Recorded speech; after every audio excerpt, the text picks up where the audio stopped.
Salve, salve, galera. Estamos mais uma vez com o Lado D Podcast ao vivo, né? Não vai ser ao vivo, é mentira, tá sendo gravado.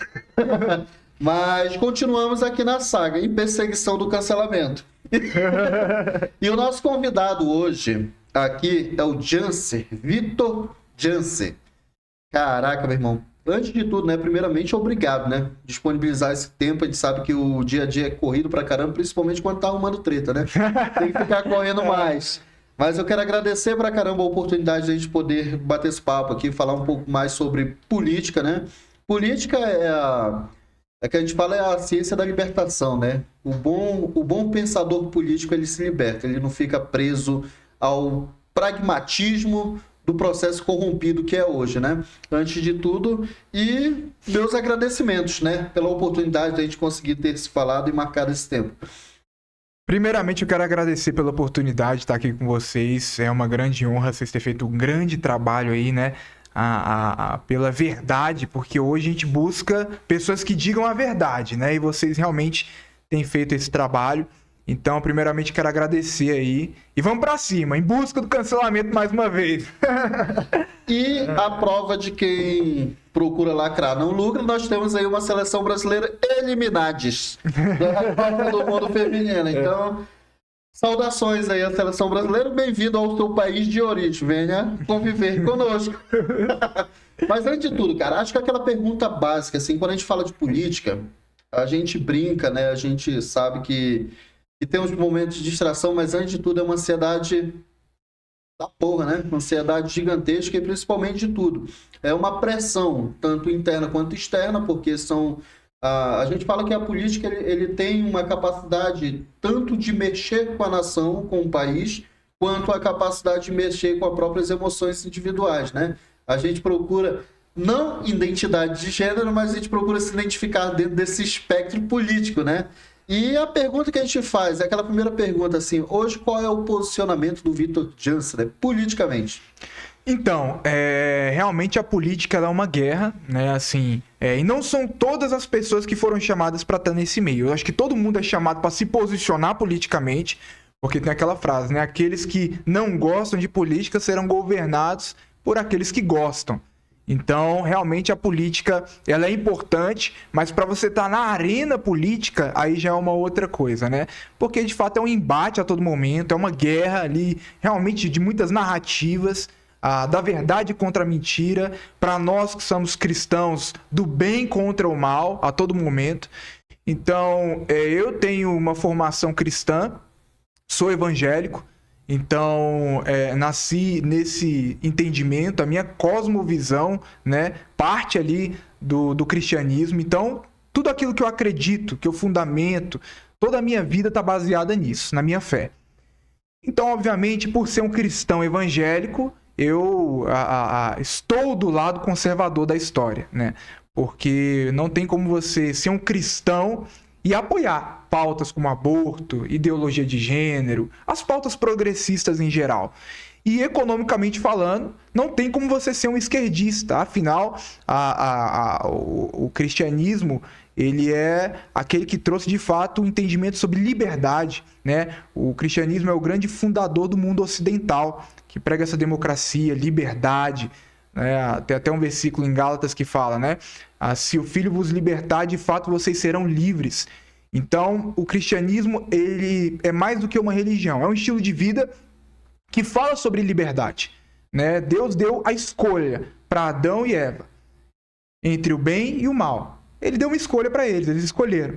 Então, Deus sempre foi, ele nunca foi um ditador, ele sempre foi aquele que traz liberdade, aquele que oferece a liberdade. Não à toa, o mundo ocidental foi fundado sobre o fundamento dessa fé. Então, eu sou cristão, evangélico, conservador, acredito nos princípios de Deus, pátria, família e liberdade, defendo isso. E a partir da minha fé, eu pauto as minhas opiniões políticas. Então, muito conservador, terrivelmente evangélico também. Isso é interessante. A gente entra aqui na tese do direito de escolha, o livre-arbítrio, né, que foi colocado imposto por Deus diante da sociedade. E a gente hoje tem uma quando a gente fala sobre livre-arbítrio, direito de escolhas, é entender que a gente não pode ser libertino, né? Exatamente. No sentido de escolher e imaginar que não vai ter consequência. A prova disso, o próprio Adão e Eva. Estamos aí vivendo este grande momento amoroso que está o nosso país, em decorrência dessa escolha de Adão e Eva lá atrás. Exatamente. Mas, tirando as brincadeiras à parte, a outra pergunta que a gente sempre faz, acho que é uma questão de entender. Todo mundo está inserido dentro do cenário político de alguma forma, seja ela para talvez ter uma opinião, seja ela para talvez simplesmente votar, e entender que simplesmente votar não é dizer que é pouca coisa. Pelo contrário, é um dos bens mais valiosos hoje no Estado de Direito, não numa republiqueta como o Brasil, né? Mas vamos entrar. Como foi que tu começou a ter esse tipo de engajamento para dentro do cenário ali, para dentro da Cova dos Leões ali, né? Então, desde a escola já, eu disputei eleição para representante de sala, me envolvia na política da escola, sempre gostei muito dessa coisa de voto, de representar as pessoas. E como eu sempre tive um pensamento conservador, a minha família sempre me ensinou muito acerca das nossas pautas, né? Então, desde criança eu vi meu pai falando contra o aborto, contra essa ideologia de gênero que já era um pouco velada, mas já estava aparecendo ali. E cada vez mais ali no ambiente da escola você vai percebendo, né? Tinha o grupo que começava a militar por umas pautas que iam em desacordo daquilo que eu acreditava e estavam se envolvendo ali para tentar ganhar uma eleição, para tentar representar a sala. E eu precisava representar aquilo que eu acreditava. E acredito.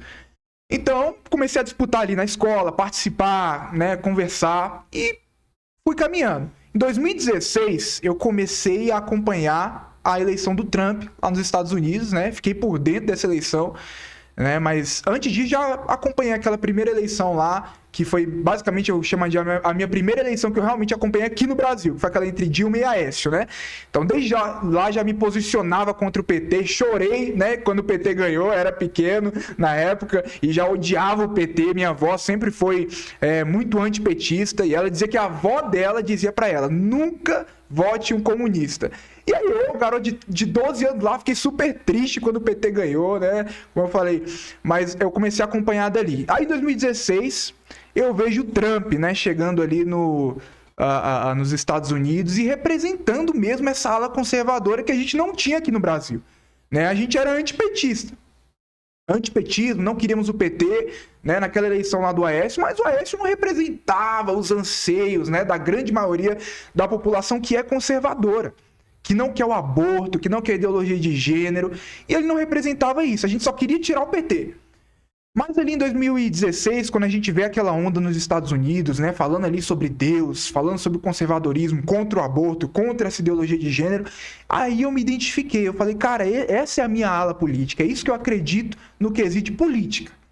E comecei a acompanhar o Trump. E aí, na mesma toada, começa a surgir o presidente Bolsonaro, né, na época era deputado, e pegando essa mesma ala ali do Trump e tudo mais, a galera até falava que ele era o Trump dos trópicos, né? O Trump até citei isso várias vezes.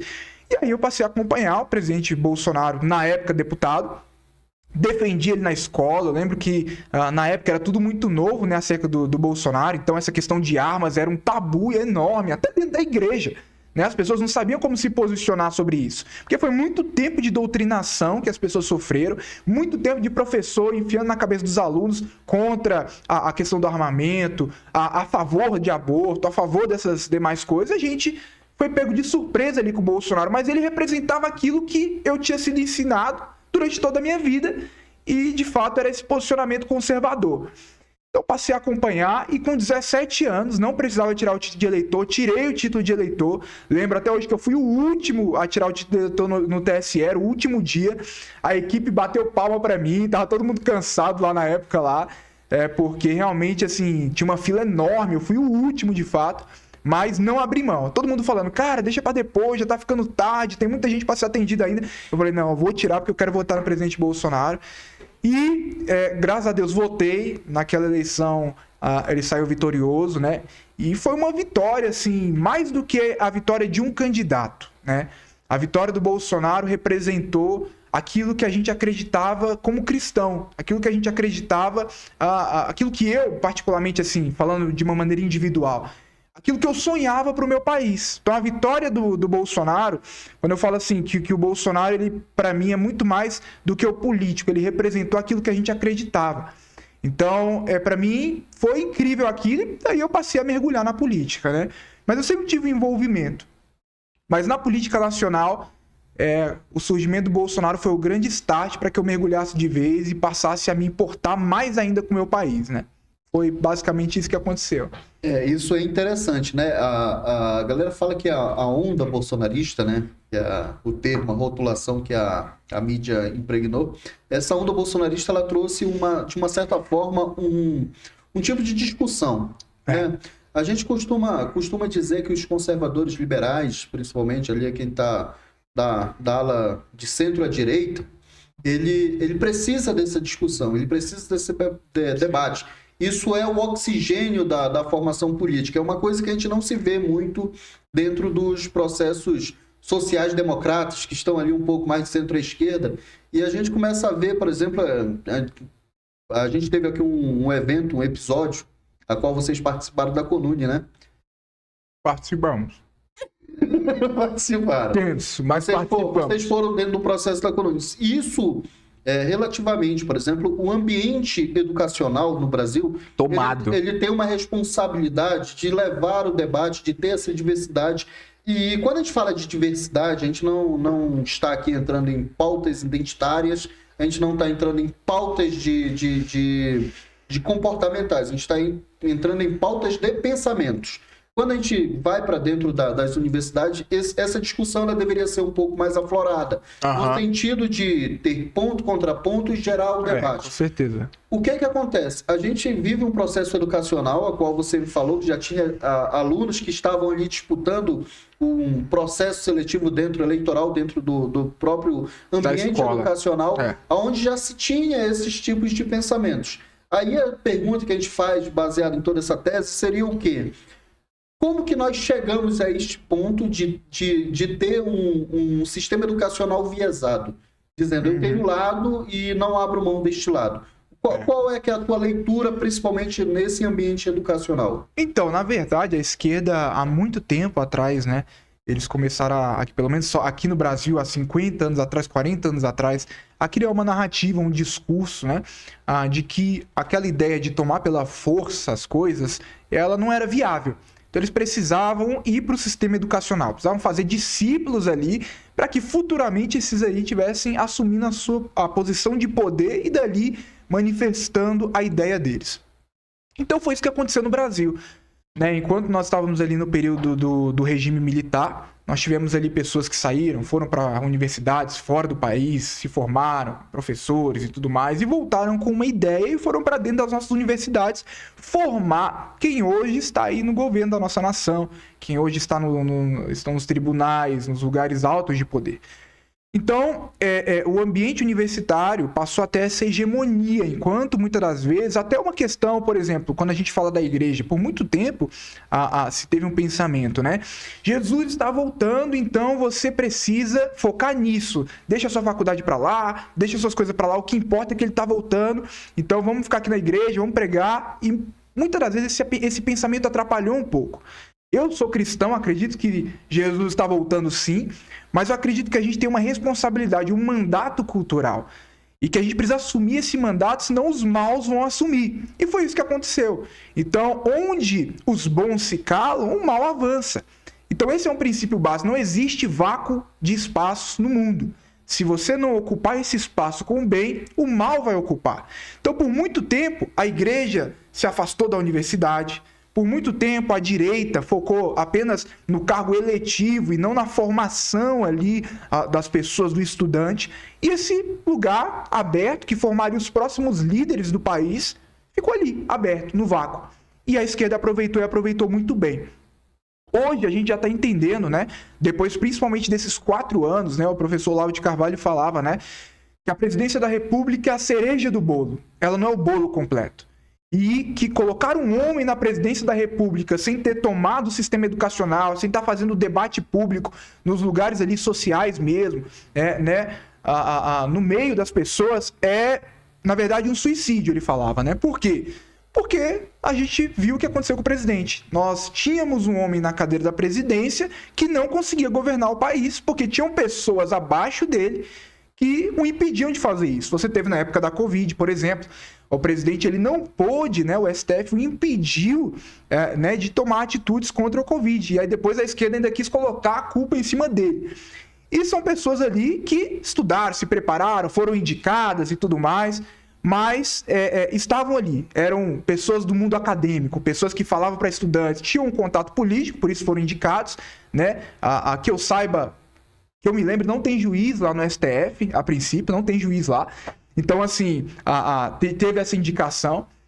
E foi isso, a esquerda tomou os lugares acadêmicos, teve essa hegemonia, e a gente viu quão foi prejudicial para nós não ter feito a mesma coisa, né, tendo chegado à presidência da República sem ter os meios de ação, né, para a gente poder, de fato, ter uma transformação no nosso país. São pautas extremamente assim, complicadas de se discutir, principalmente nesse momento histórico qual a gente vive, né? A gente fala muito ocupação de espaço. Precisamos estar dentro dos espaços onde a direita hoje, aliás, a esquerda está predominando. E a gente tem algumas dificuldades. Por exemplo, a gente trazendo para a questão educacional, vocês estiveram dentro do ambiente ali da CONUNE, né, que seria para ser um encontro de debate democrático, né? Seria para trazer as pautas que realmente se beneficiam pela a classe de estudante, aonde se traria um aperfeiçoamento educacional e esse monte de heresia a mais. Mas a gente acompanhou que vocês precisaram sair de lá escoltados, né? Não, a gente precisou, né? Porque assim, eles separaram um grupo para pegar a gente mesmo na porrada.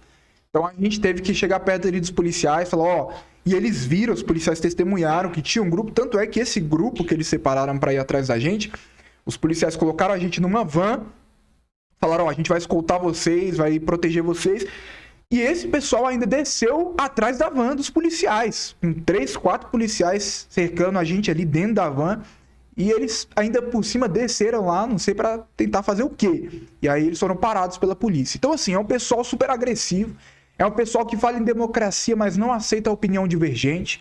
Então a esquerda, né, na verdade, é uma grande hipócrita, né? Eles dizem que defendem algo que na verdade são totalmente contrários. É engraçado até, né, a gente vê nesse tipo de manifestação figuras que eles levantam como Che Guevara, que fuzilava inclusive homossexuais, fuzilava, né, pessoas que discordavam dele, e eles estão lá em nome da democracia. E quando surge uma pessoa ou um grupo com uma opinião divergente, eles partem para cima, partem para agressão. Então, assim, tivemos que sair escoltados, e um dia antes nosso pessoal, inclusive, apanhou lá dentro da UNB, né? Então teve esse caso ainda, o pessoal saiu debaixo de porrada lá. E essa é a esquerda, né? Não surpreende, sempre foi assim. E é engraçado, né, que eles falam tanto do 8 de janeiro, né?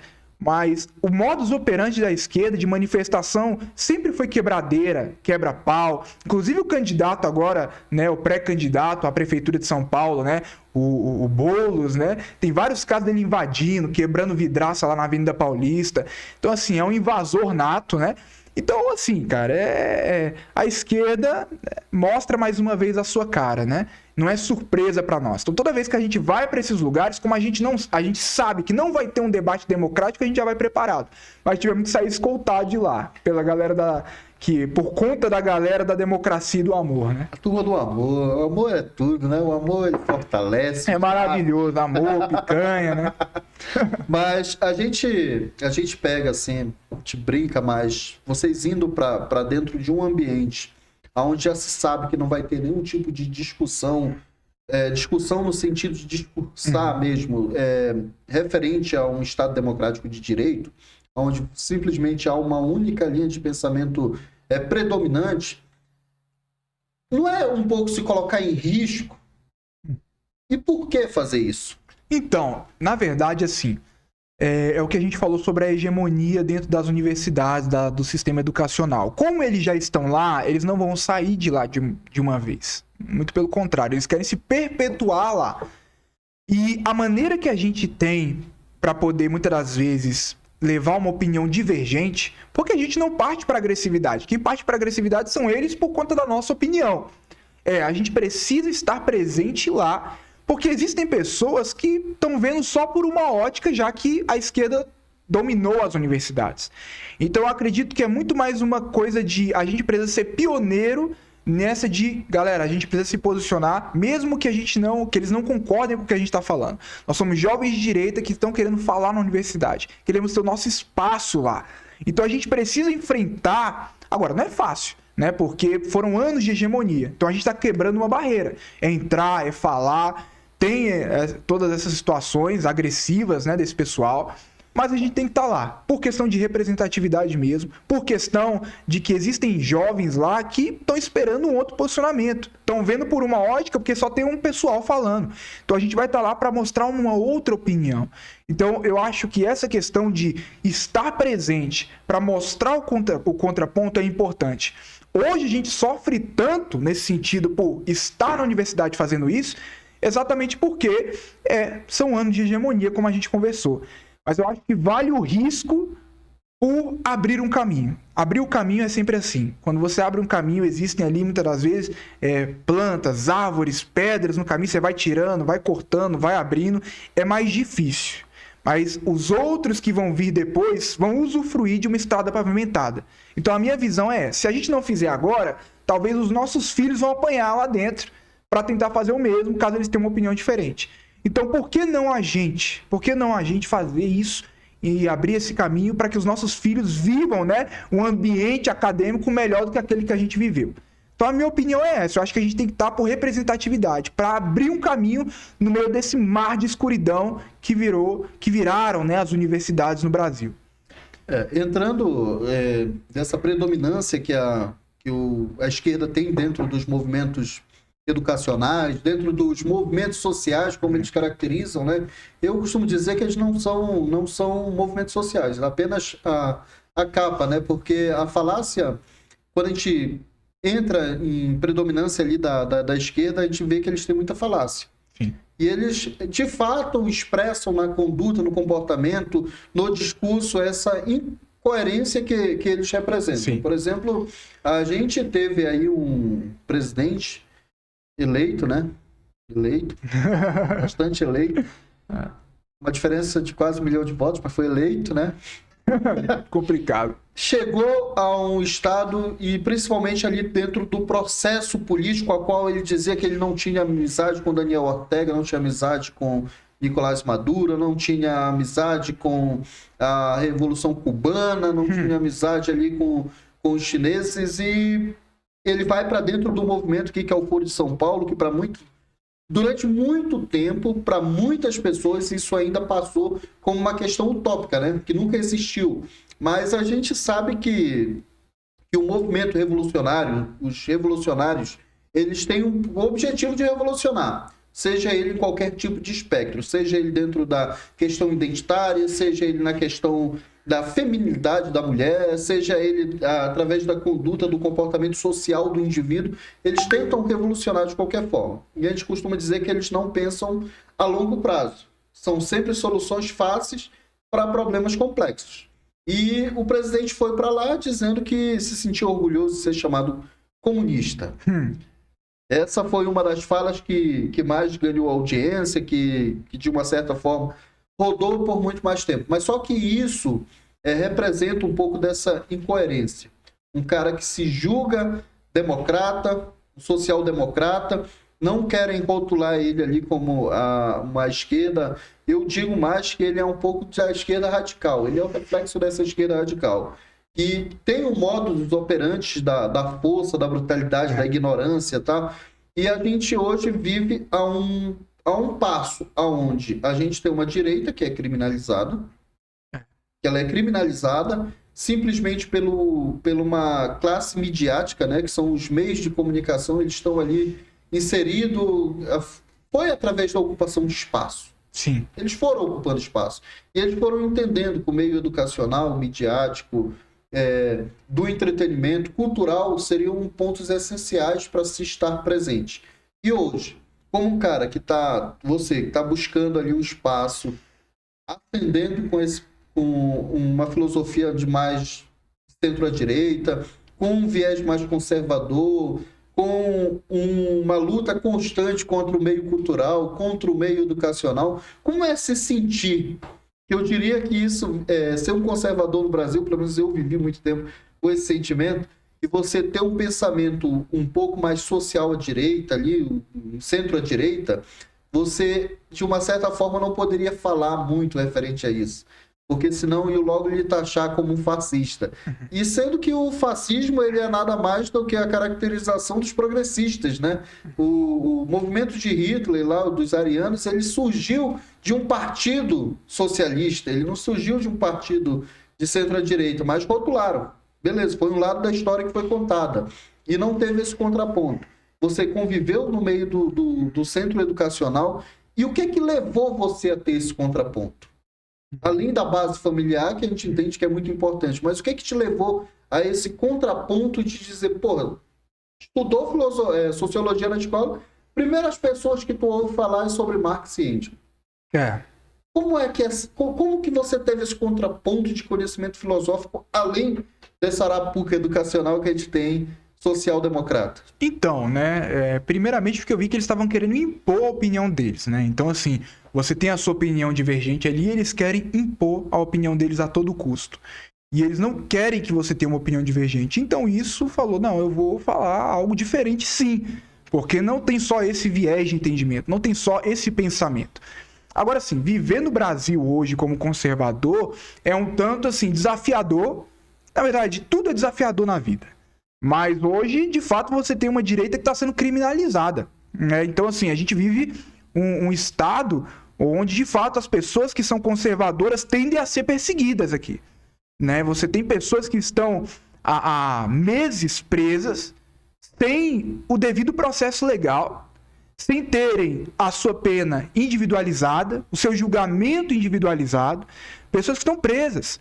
Pessoas que não têm nem provas, muitas das vezes, algumas delas, de que elas estavam ali naqueles atos do 8 de janeiro que tinham invadido.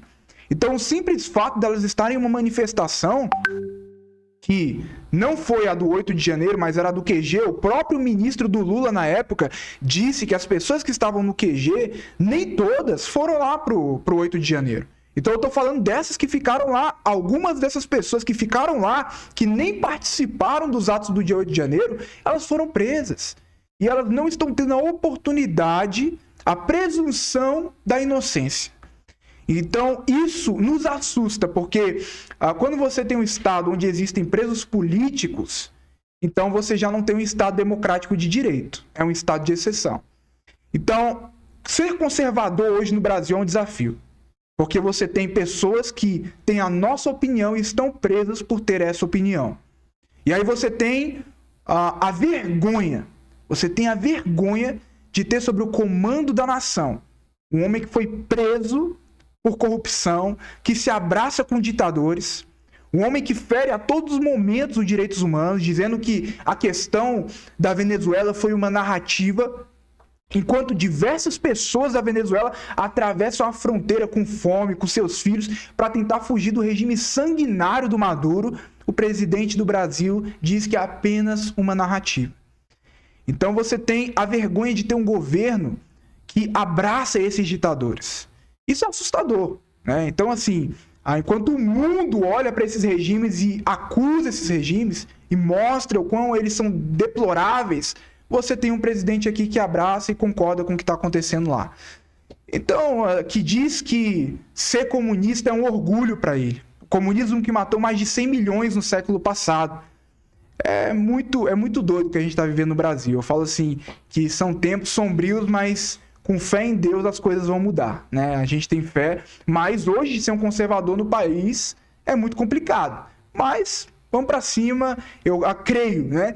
Que toda mudança começa com a gente encarando o mal mesmo, indo para cima. E eu acho que em 2026 a gente vai dar uma resposta a esse desgoverno que a gente está vivendo. Você colocou um termo para a gente que é um estado de exceção. Concordo plenamente.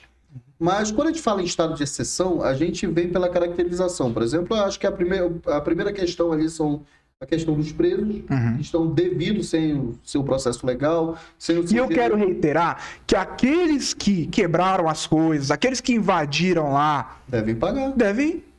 devem cumprir a sua pena, mas é bom pontuar que não são terroristas. Porque terrorismo é uma coisa, vandalismo é outra. Não estou defendendo quem fez isso ou fez aquilo. Se o cara foi lá e depredou, entrou lá no patrimônio público, fez o que fez, tudo bem, que ele seja lá denunciado por vandalismo, que cumpra a pena dele. Agora, terrorismo é um absurdo isso. Então, assim, fere, né, o direito de uma maneira absurda. Isso é um consenso entre vários juristas. Que esse tipo de acusação não tem lógica, né? E quando você olha, por exemplo, o que o MST faz, invadindo fazendas, matando animais, às vezes até agredindo pessoas, eles não são colocados como terroristas. Mas o pessoal que invadiu e depredou é colocado assim. Então, dois pesos, duas medidas que não são usados aqui no Brasil, né? Então, assim, só um ponto, porque às vezes as pessoas falam assim, então você concorda com o que aconteceu lá? Não, em nenhum momento eu estou falando que eu concordo. Eu estou dizendo que as pessoas têm que pagar por aquilo que elas realmente fizeram. Se elas foram vândalas lá, que elas têm que pagar. Agora, terrorismo é um absurdo. Então, assim, só esse ponto. E hoje tem muitas pessoas que não têm prova de que essas pessoas estavam lá. E isso é um absurdo. Pais de família, senhoras. Até pouco tempo atrás, tinham senhoras idosas lá que nunca conseguiriam descer ali do QG até o Congresso, que quem é de Brasília sabe a distância, para estar lá no ato de 8 de janeiro. E só porque estava no QG e de manhã entrou naqueles ônibus lá, foram presos e estão lá até hoje. Então, só um adendo aí, né? Para não utilizar a nossa fala aí, as pessoas que assistirem de uma forma equivocada. Porque a gente vive num mundo de narrativas, né? É complicado. Exatamente. Quando a gente não toma muito cuidado com as palavras, é perigoso... As pessoas utilizarem de outra maneira, né? Exatamente. Utilizar de outra forma, mas... Você estava falando do estado de exceção. O estado de exceção. A gente entra na questão do estado de exceção, a gente vê que são quebras de alguns princípios do estado de direito. A gente vive, de fato, uma exceção judiciária no nosso Brasil. Não vamos entrar tanto ao mérito, entrar na questão. Mas são a questão, por exemplo, dos presos que estão lá do 8 de janeiro. Nós temos alguns pontos a qual o nosso judiciário ele começa a legislar. Ele toma decisões que caberiam ao legislativo e uma certa regra via de regra, a gente consegue ver um jogo de chantagem onde apenas um se favorece com o contexto atual. Com essa análise, com esse pensamento, a gente consegue implementar uma mudança, uma perspectiva nova, entendeu? Lembrando que o cargo do STF, principalmente, ele é um cargo vitalício. O cara vai ficar ali até se aposentar. Então é algo que, se nós pensássemos a curto prazo, não teríamos curto prazo é muito difícil. Não teríamos uma mudança repentina. Mas pensando a longo prazo, talvez nós conseguimos trabalhar aí, talvez trazendo a ideia de 50 anos, a gente consiga de fato fazer um processo de transformação na República. Mas com esse pensamento hoje, quais seriam os caminhos que a sociedade no todo, aí quando a gente fala sociedade, a gente não está falando do alto clero político desse país, porque a gente sabe que o processo não é fácil, não é simples, mas a gente começa a falar de base. Como é que a gente consegue começar esses trabalhos para ver essa mudança de comportamento, de pensamento, de atitude? Sim. Então, na verdade, você tem algo assustador no Brasil, por exemplo, que é o PCC, uma notícia assim, do PCC, trabalhando ali, pagando estudos de pessoas para se tornarem juízes, procuradores e tudo mais. Então, assim, o crime de fato organizado, querendo colocar o seu pessoal lá dentro. Então, o que a sociedade precisa fazer, principalmente as pessoas de bem, na verdade, as pessoas de bem, né, os conservadores, a direita, a igreja, é se organizar e colocar pessoas nesses lugares de influência, trabalhar para que as pessoas possam chegar nessas posições. Então, eu acho que essa organização é necessária. Quantas pessoas, às vezes, ali na comunidade ou em outro lugar, não têm acesso ao estudo e muitas das vezes a esquerda vai lá, arrebanha o cara e financia para que ele chegue a algum lugar. Esse cara vai ser devoto da esquerda a vida toda. Então, eu acho que a gente pode começar a ter essa visão, a olhar para esses lugares e falar assim, não, vamos pegar esse adolescente, esse jovem e começar a investir para que ele chegue em uma posição de influência e represente a gente lá. Então, é pensar a longo prazo, não só a curto prazo da eleição. Na questão do STF, é uma questão de eleição. Não é nenhuma questão, como eu falei, não tem um juiz lá. Então, é uma questão realmente, assim, de indicação. Eu acredito muito que, elegendo novamente um presidente de direita, que eu acredito que em 2026 a gente vai ter essa virada novamente, e indicações que possam realmente representar aquilo que a gente acredita. Ah, mas o juiz tem que ser imparcial. Mas todos os juízes lá têm um viés ideológico e foram escolhidos dentro desse viés ideológico. Não tem como a gente achar que não foram. Tanto é que a gente está vendo aí decisão para descriminalizar a maconha, decisão muito provavelmente que vai sair para tentar descriminalizar o aborto. 11 pessoas que não representam o povo brasileiro, que estão invadindo a competência do Congresso Nacional, estão decidindo por todo o povo brasileiro. E decidindo pautas que o povo brasileiro é contra. Porque 80% do povo brasileiro é contra a descriminalização das drogas. 90% do povo brasileiro é contra o aborto. Então, o STF passa por cima de todo o povo brasileiro. Passa por cima dos representantes que o povo brasileiro colocou no Congresso Nacional. E decide aquilo que eles bem entendem, aquilo que eles querem segundo o viés ideológico deles. É uma usurpação de competência. Então, assim, é muito triste o que a gente está vivendo no Brasil. E a gente espera realmente que isso mude, a gente espera que aqueles que podem se posicionar, como o presidente do Senado, se posicione para tentar barrar esse ativismo do judiciário que está vindo com tudo para cima da nossa democracia. Né? Então, o Rodrigo Pacheco se posicionou, inclusive, acho que ele se posicionou hoje, ontem, alguma coisa assim. É isso que a gente precisa, porque eles estavam avançando, não tinha uma palavra do presidente do Senado. E hoje, pelo menos, teve um posicionamento dele ali falando, tá invadindo a competência do Congresso Nacional. Vocês estão invadindo uma competência que não é de vocês. Não cabe ao STF decidir esse tipo de coisa. O STF tem o seu lugar dentro da democracia brasileira? Tem. Mas eles estão avançando sobre toda a nossa democracia. Ao ponto que daqui a pouco não vai ser necessário mais Congresso Nacional. Eu voto em um deputado, eu como cristão, eu vejo lá, ele é contra o aborto? Só não foi o Gilvan, né? Aí é complicado. Esse cara aí, eu não votei nesse cara. Não votei. E em 2026 não votem nele, gente. Não, então assim, eu voto em um deputado e eu pego lá, ele é contra o aborto? Esse deputado é contra o aborto? Esse deputado, ele é contra as drogas? Então eu voto sim. Eu, como cristão, voto em um deputado baseado nas pautas que ele representa.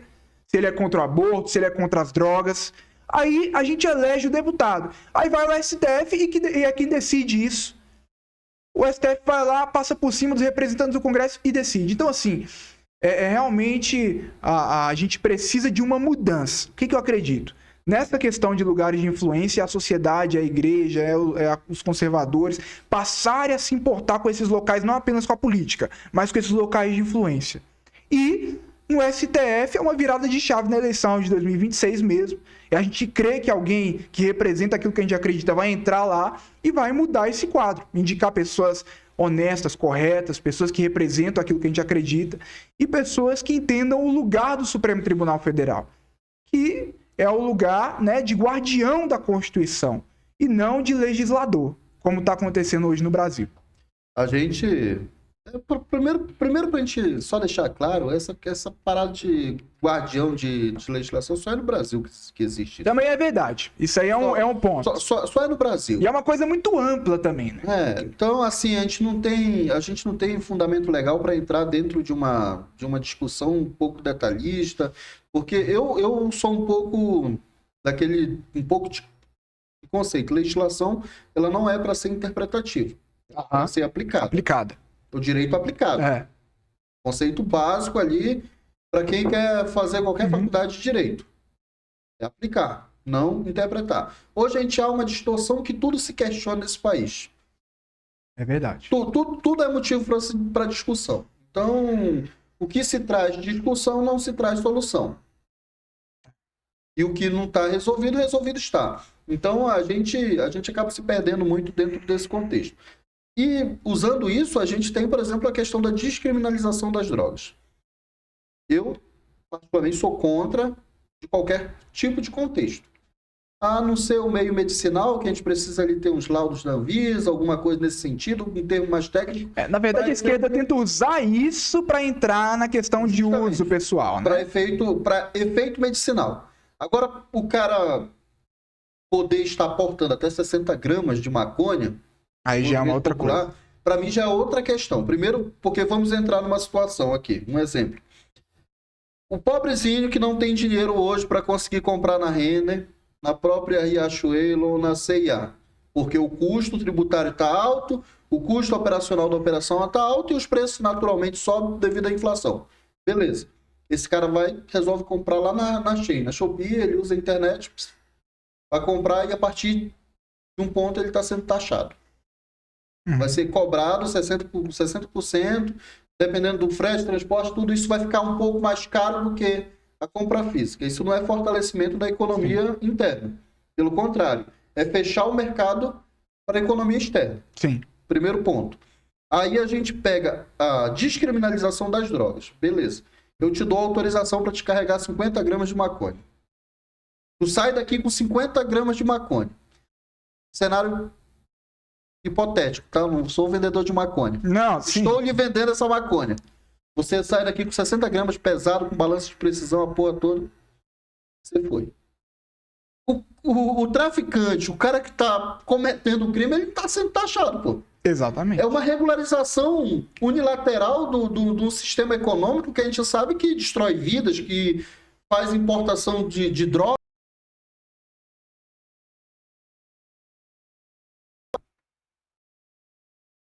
Eu sou contra todo tipo de legalização, flexibilização ou descriminalização das drogas. Eu acho que a droga ela é muito prejudicial para a sociedade como um todo. Agora, essa maneira que o STF está aplicando, ela é pior ainda. Porque ele descriminaliza do nada e você não tem o mínimo de estrutura em um país como o nosso para aguentar uma descriminalização dessa. Porque o indivíduo que vai poder portar lá a droga, ele vai comprar de quem? Já que ninguém vende de forma legal. Já que ninguém vende de forma legal a droga, de quem o indivíduo que está portando 60 gramas, sei lá quantas, de maconha, ou seja lá qual for, vai comprar? Ele vai comprar do traficante. Aí entramos na pergunta que eu queria fazer. Seria uma forma de retribuição ao crime organizado do país? Então, como hoje a gente não pode falar muita coisa sobre o STF... Não, né? não estou falando do STF, estou falando do traficante. Do traficante, do né? ladrão que tá batendo palma lá no presídio e... Cara, eu acho assim, na verdade assim, hoje o que a gente vê, né, é que de fato é muito complicada essa situação. Mas o que eu posso falar é que realmente essa decisão, né, ela passa por cima da população brasileira de uma forma absurda. A gente precisa se manifestar contra isso. Porque, como a gente falou aqui, o indivíduo que ele vai comprar, vai ter lá a droga, ele vai comprar de quem? É a pergunta que todo mundo devia se fazer. Beleza, o STF decidiu sobre isso aí. De quem o indivíduo que tem a droga vai comprar? Primeiro que já não é a drogazil. Exatamente. Já não é a drogazil. O que eu sei é o seguinte, que o indivíduo que tá com a droga, ele não vai arranjar essa droga numa farmácia ou num lugar legalizado. Então a primeira pergunta que todo brasileiro tem que se fazer no momento que o STF toma essa decisão é: de onde o indivíduo vai arrumar a droga? E aí você já começa a questionar essa decisão. Será um fortalecimento também da importação do mercado externo, venezuelano, colombiano? Então, assim, o que eu vejo é uma abertura, é uma ajuda para o tráfico, na verdade. Essa é a grande questão. Porque não dizendo que A ou B, o ministro A ou B está fazendo isso. Mas essa decisão como um todo, para mim, ela é muito prejudicial para o Brasil. Muito prejudicial. Então, só posso me manifestar contra. Se a gente ainda pode discordar, né, desse país, eu discordo da decisão do STF nesse sentido. E eu acho que a gente ainda... Não sei se a gente ainda pode discordar, né? Mas eu discordo. A gente vai descobrir na hora que a gente lançar. Vamos descobrir na hora que a gente lançar, né? Mas a gente vive uma situação extremamente delicada no nosso país, em vários aspectos. E politicamente isso traz uma certa preocupação. Aí é aquele tipo de pensamento, não querendo ser o pessimista, mas a gente sempre tem que trazer os fatos e a razão para dentro da discussão. A gente está próximo de uma ditadura decretada? Então, quando você olha para a Venezuela, teve um cenário muito igual ao daqui quando o Maduro ele foi eleito, né? E depois as reeleições dele e tudo mais. E essa ditadura que teve na Venezuela, que existe na Venezuela e que não é uma narrativa, ela não foi construída com uma tomada de poder, mas ela foi construída com uma tomada das instituições e com essa sacralidade acerca das instituições. Num Estado democrático de direito, as instituições, quando se falam, né, quando se tornam sagradas, isso é um pouco perigoso. Quando você tem instituições sagradas no país. Porque essas instituições podem estar com pessoas que não são tão sagradas assim. E elas corrompem essas instituições. E no momento em que você, em um país, diz que as instituições são sagradas e lá dentro tem um indivíduo imundo, aí você tem um país que tende a ir ao fracasso, né? E é o que aconteceu na Venezuela.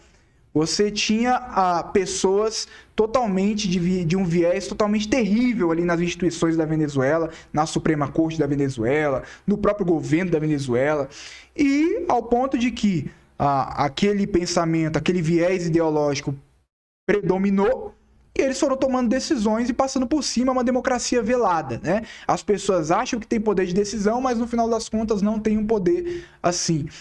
Então, eu acho que, aos poucos, realmente, a gente está vivenciando um sistema ditatorial no Brasil, não como as pessoas acham, que é uma tomada de poder de uma vez, mas é uma tomada das instituições.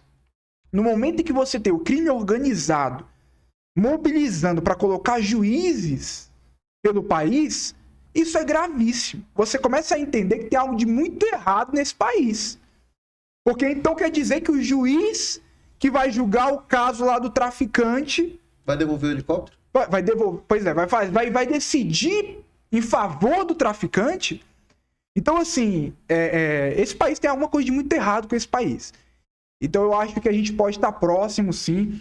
Cara, como eu te falei, é vergonhoso, né? Você ter um presidente abraçado com os ditadores, dizendo que é uma narrativa, e o povo da Venezuela sofrendo e ouvindo do maior líder, no caso, de um país, porque o Brasil é o maior da América Latina, do líder do maior país da América Latina, que é uma narrativa. Enquanto o presidente Bolsonaro recebia os refugiados da Venezuela, Lula recebe o ditador da Venezuela. Então essa foi a mudança de regime que a gente teve no Brasil. Bolsonaro é um homem democrático e depois dele veio alguém como Lula, que exalta ditaduras, que recebe o ditador, que abraça ditadores, que diz que sente orgulho de ser chamado de comunista. Comunismo que matou mais de 100 milhões de pessoas no século passado. E você tem aí agora, por exemplo, o caso lá de São Paulo. Um PM morto deixou um filho de 3 anos. Imagina o sofrimento da mãe, da criança, né, que vai crescer ali sem um pai. E o governo do Lula só se manifestou quando a polícia foi lá caçar bandido. Mas na hora que morreu um policial, não teve um ministro para prestar solidariedade. Então é um governo que abraça ditador, é um governo que exalta a bandidolatria, é um governo que se orgulha de ser comunista, mas com fé em Deus, em 2026, e se Deus permitir até antes, esse governo vai sair de lá, com fé em Deus. Porque o povo brasileiro vai dar uma resposta para esses absurdos que têm sido cometidos por esse presidiário que chegou lá, não se sabe como, mas chegou lá. Foi eleito, pô. Foi eleito, para com isso. Foi eleito, né? Eleito. Agora, a gente tem vários métodos de eleição. A democracia é muito E aí relativa, entra... Isso que você tá falando é interessante. Poxa, tem um livro que eu esqueci, tava na cabeça aqui para indicar, mas eu realmente não esqueci. Eu acho que é Como se Destruir um País. É o título. Ele conta, né, da história da Venezuela e como o Maduro assumiu o poder. E foi dessa maneira. A princípio com eleições, a exaltação da eleição, tá? Mas e o voto? Porque às vezes as pessoas falam assim, o mais importante da democracia é a eleição. Mas se a eleição... Eu não tô falando que é o caso do Brasil, tá? Pra gente não ser preso aqui. Não é o caso do Brasil. Mas, e se a eleição for fraudada? E se você tiver uma eleição fraudada? O importante na democracia é a transparência do voto. Porque com a transparência do voto, você garante que a eleição é legítima.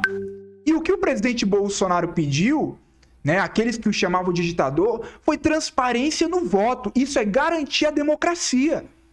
Ele pediu transparência no voto e houve uma mobilização terrível para que não tivesse essa transparência. Então a gente tem que, de olhos cegos, acreditar no TSE, que o TSE tem razão, que o TSE sabe.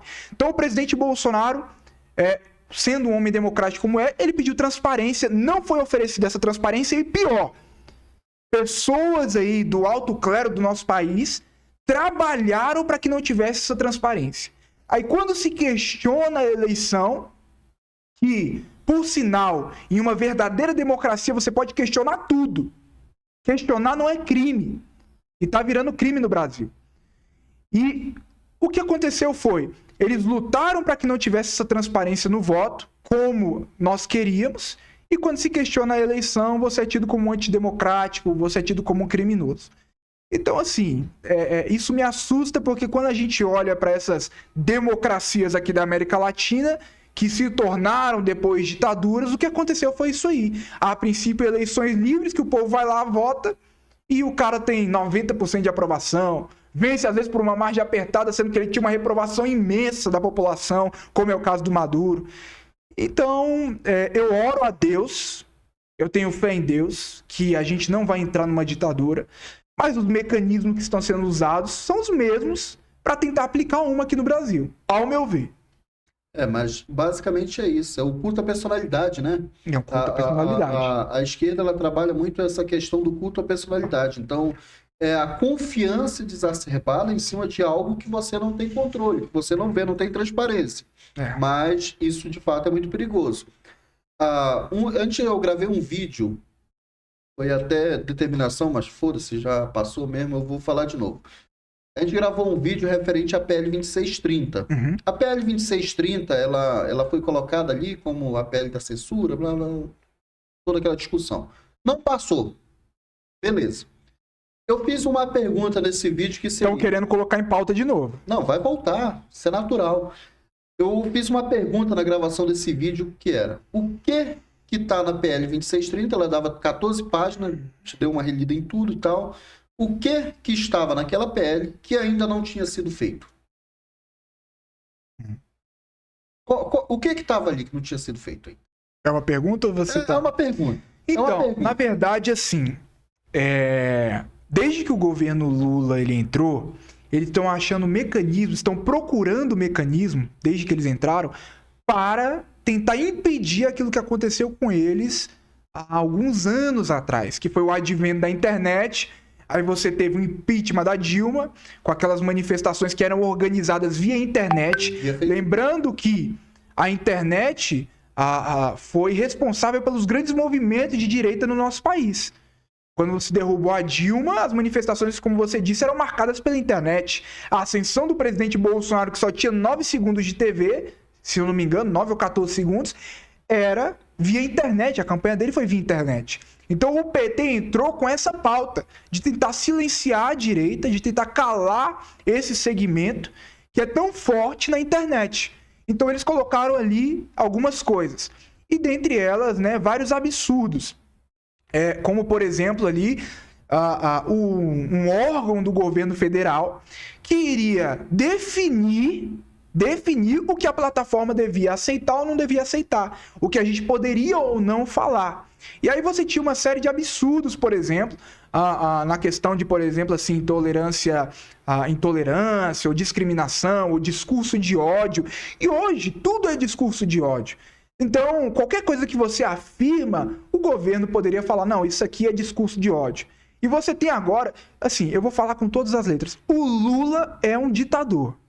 Todos os projetos que ele tem tentado passar ali, e lembrando que ele deu bilhões para tentar passar o PL da censura. E agora ele manda, né, um projeto para o Congresso Nacional, onde você participar de uma manifestação antidemocrática, 12 anos de cadeia. E aí você pode perguntar, o que são manifestações antidemocráticas? Porque para o Lula, o impeachment da Dilma foi um golpe. Então eu participar de uma manifestação contra o impeachment, ou a favor do impeachment, sei lá, é ser um antidemocrático? Se eu for para uma manifestação contra o Lula, pelo impeachment dele, então é uma manifestação antidemocrática, a gente pode pegar 12 anos de cadeia? Então é tudo muito vago. Por quê? Porque aí entra aquele absurdo que se criou no Brasil, interpretação. Então, quer dizer o seguinte, a gente está numa manifestação lá, pelo impeachment do Lula. Ah, não, interpretou-se que é uma manifestação antidemocrática, vai todo mundo preso, 12 anos de cadeia. Então o Lula é um ditador, manda a PL da censura, manda essa questão aí para prender pessoas que participam de manifestação antidemocrática, que para ele, como eu falei, o impeachment da Dilma foi um golpe, então ele pode colocar como sendo antidemocrático. Então ele está tentando de todos os artifícios para tentar calar aqueles que são os seus opositores. Isso é muito claro. Assim como fizeram esses ditadores aí da América Latina. Então o Lula é um ditador, mas ele não vai conseguir efetuar o plano dele nessa nação, eu creio, eu tenho fé em Deus nisso, e a gente não vai desistir do Brasil. Nós vamos lutar até o fim, vamos para cima, e se Deus quiser ele não vai ter sucesso nesse projeto ditador que ele tem. Aí, voltando para a mesma tese, concordo plenamente com tudo que vocês dizem, gênero, grau, tudo. E é exatamente esse órgão hoje regulamentador, ele já existe. Uhum. Ele se chama Ministério da Justiça, que interpreta os fatos. Bom, ele interpreta os fatos. Então, tudo o que estava na PL 2630 já foi aplicado de alguma forma. Já foi aplicado. De alguma forma. É. Ali é simplesmente o processo da legalização. Eles querem simplesmente dizer que isto é válido, exatamente, que isto está correto, baseado numa lei aonde a moral do indivíduo está em jogo.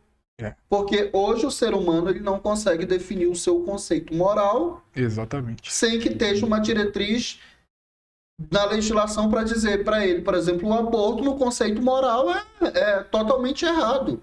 Eu não estou garantindo o direito da vida, que o direito humano devia preservar. O Estatuto da Criança diz que eu devo preservar o indivíduo. E um acréscimo aí nessa questão do Ministério da Justiça é que há um tempo atrás agora, deve ter uns 2 meses, um pastor falou que ia orar para que Deus quebrasse a mandíbula do Lula. Quem não sabe, esse é um versículo, né?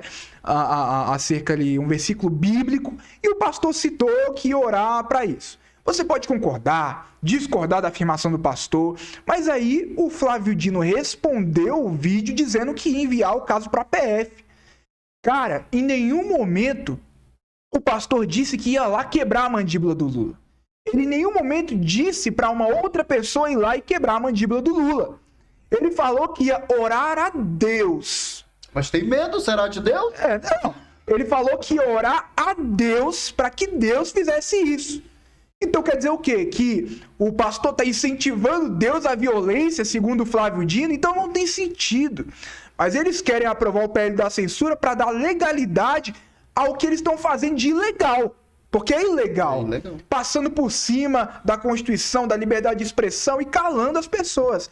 Então eles estão tentando a todo custo aprovar essa lei para eles falarem assim, não, agora nós podemos respirar e tudo aquilo que a gente fez está justificado. Então assim, só que não vai colar. A gente foi para dentro do Congresso naquela época, conversamos com os deputados, gravamos os deputados e aqueles que se elegeram em cima do presidente Bolsonaro, na frente das igrejas, que apoiaram o PL da censura, nós fomos para cima deles, mostramos que eles estavam errados, mostramos inclusive para os eleitores deles esse absurdo e vamos fazer isso de novo. Esses deputados que se elegeram em cima da direita e estão traindo a gente, não vão ter paz. A gente foi para dentro do Congresso e vamos de novo cobrá-los para que eles de fato se posicionem de uma maneira correta. E quando eu falo que eles não vão ter paz, não é partindo para agressão como a esquerda faz. Porque eles se posicionam, né, pressionando os deputados de maneira agressiva. A gente não. A gente foi lá para o Congresso, conversamos com os deputados, fomos de gabinete em gabinete. Aqueles que, de alguma maneira, passaram por cima dos seus eleitores, estavam traindo os seus eleitores, a gente publicou nas redes sociais, sempre fazendo o debate democrático da maneira correta, e não com a agressividade como a esquerda faz. Então, a gente vai novamente, caso essa PL vá para lá. Então, eu acho que parte de todos nós cobrarmos, conversarmos, né? Eu lembro que teve um deputado aí que, né, se elegeu aí em cima dos conservadores aí, que no PL da censura, ele estava defendendo o PL da censura, gravou um videozinho ridículo, o vídeo dele, ridículo, dizendo assim, não, porque censura é regulamentação, e a gente foi pra cima dele, comentamos, levamos a galera, fomos lá no gabinete perguntar a ele, não, com agressividade não, conversar mesmo, por quê? Porque daí em 2026 a gente não vota mais nesses caras. Então eu acho que a gente tem que aprender, a gente da direita, a olhar para quem está traindo a gente lá dentro do Congresso e em 2026 a gente dá uma resposta para esse pessoal. Porque eu acho que um dos grandes problemas nossos, uma das grandes dificuldades que a gente enfrenta, não é nem a esquerda lá no Congresso Nacional, são os traidores. Que na hora da eleição estavam lá na frente das igrejas, entregando o santinho, junto com o Bolsonaro abraçado, tirando foto e tudo mais. Mas chegou no Congresso, sentou no colo do Lula. Estão traindo a gente. Então a gente vai cobrar esse pessoal enquanto eles estiverem lá. E em 2026 a gente vai tirá-los de lá. Então aqueles que estão traindo, aproveitem os seus últimos dias de mandato, porque em 2026 a gente vai dar uma resposta para vocês. E é isso. Cara, o papo tá bom. Tá bom. Eu vou guardar para a segunda parte. A gente vai gravar uma segunda parte. Meu filho. Mas só que a ideia é fazer um debate, chamar uma galera virtual, a gente fazer um debate bacana, porque é isso, né? A gente precisa desse oxigênio. A gente precisa discutir o processo político, a formação política. A liberdade de expressão ela é essencial. Ela é essencial para formar, para dar opinião e simplesmente para as pessoas que nos acompanham. Em nenhum momento aqui a gente abre a boca para dizer que um está certo e outro está errado. A gente tem a nossa opinião, eu tenho a minha opinião. Sim. Conceito político, tenho o meu entendimento e todos os nossos convidados têm liberdade para explanar tudo que se pensa, tudo que se trata do processo político. Porque essa democracia se faz assim. Democracia é um ambiente ardiloso, onde principalmente a gente tem que conviver com a divergência e saber muito dos momentos onde a gente precisa ceder e onde a gente precisa ir contra. E trazendo isso, qual é a mensagem que você deixa hoje para a galera que está pensando em engajar com o cenário político, que está principalmente naquele objetivo de influenciar pessoas a ter conhecimento político? Em primeiro lugar, é não desanimar com o atual cenário do Brasil, apesar dele ser sombrio. Apesar dos maus parecerem tão fortes, eles só vencem quando os bons se calam. Então, o nosso papel é não deixar que eles sejam voz unânime. Porque se deixar, é como o Lula ele falou, eles vão criar uma narrativa e passar por cima dos fatos, né? Então, o que a gente pede é que as pessoas, de fato, não desistam do Brasil, não desistam do nosso país, não desistam do Brasil. Fale, manifeste a sua opinião. Eu acho que quando a gente fala, quando a gente coloca pra fora, eu sempre assim, eu sou cristão, já falei várias vezes aqui nessa entrevista, e uma das coisas que eu sempre admirei, assim, sempre pensei muito acerca da mensagem do Evangelho, é o porquê a Deus, em toda a sua magnitude, toda a sua grandeza, ele escolheu a pregação como forma de anúncio do Evangelho. A pregação, o falar. E isso sempre foi uma coisa que eu pensei, por que não de outra maneira? Por que ele não inventou uma outra forma? Mas por que ele pensou, por que ele decidiu que a propagação do evangelho seria por meio da fala, por meio da pregação, no caso, né? Então isso sempre me veio à memória, porque as nossas palavras têm um poder muito forte. Quando você diz algo, quando você se manifesta, isso abre um caminho. As pessoas passam a olhar. Às vezes você pode falar, não, mas eu não tenho tanta influência assim, mas quando você fala, alguém vê, alguém olha. E você pode estar inspirando muitas outras pessoas. E o nosso trabalho é nos manifestarmos, falarmos aquilo que a gente acredita e ensinarmos outras pessoas a fazerem isso, influenciarmos outras pessoas a fazerem da mesma forma. Porque é só assim que a gente vai se ampliar, se multiplicar e assumir os lugares que a gente tem que estar. Então, a minha mensagem é essa, não desista do nosso país, apesar do triste cenário que a gente vive, há esperança, nós temos fé em Deus que as coisas vão mudar. Afinal, o mal se autodestrói, sempre foi assim na história da humanidade, e o bem, ele prevalece. E o bem vai prevalecer sobre o Brasil, ainda que os poderosos de hoje não queiram, o bem vai prevalecer. É uma questão de tempo. Então, essa é a minha mensagem e, mais uma vez, muito obrigado por chamar, por estarmos aqui e aguardo ansiosamente a parte 2.